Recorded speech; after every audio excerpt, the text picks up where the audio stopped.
soon to be on Airbnb. ReutersLarry Downing Usually when you hear about shady stuff happening in the sharing economy, it comes from the labor platforms, i.e., companies like Uber, Handy, and Postmates, that rely on the labor of independent contractors to make their businesses work. Those are the people that you read about getting stiffed on wages, struggling without benefits, getting locked into predatory loans, and sleeping in their cars.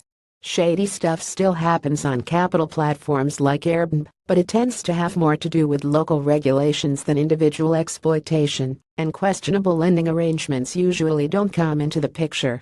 Seattle-based startup Loftium may change that it will provide prospective home buyers with up to $50,000 for a down payment, as long as they are willing to continuously list an extra bedroom on Airbnb for 1 to 3 years and share most of the income with Loftium over that time. That's from a New York Times story on Loftium, which launched in Seattle on September 18. A few more details. Per the Times, Loftium will determine the size of the down payment it is willing to put up using an algorithm that predicts how much income a room can generate.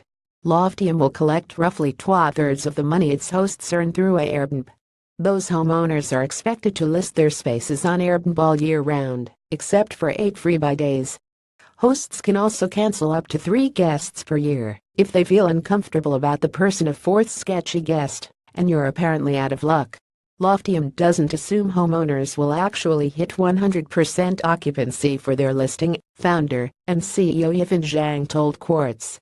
In a city like Seattle, for example, she said occupancy would probably be closer to 50% to 80%.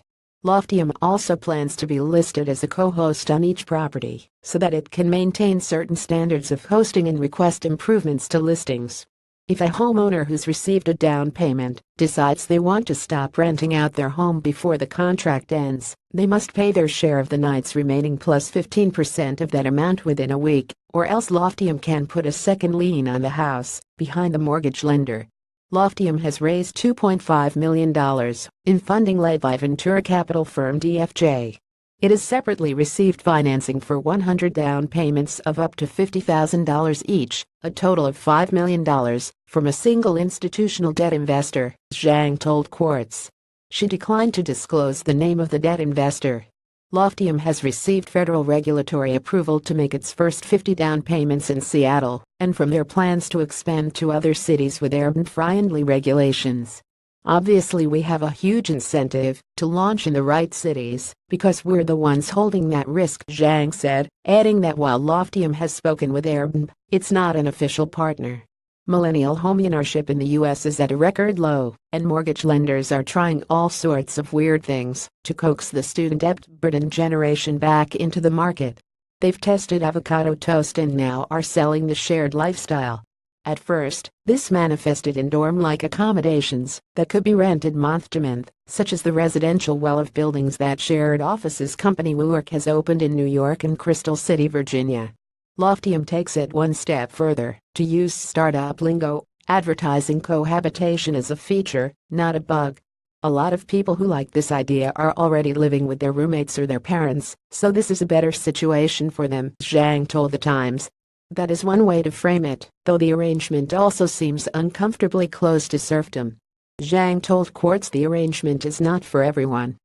Again, this is something we've seen before on the labor side of the sharing economy, such as with the subprime car leases that Uber funneled poor and immigrant drivers into in New York City. Those leases, which Quartz reported on earlier this year, were flexible and affordable, so long as the drivers kept working for Uber, which deducted weekly payments directly from their earnings.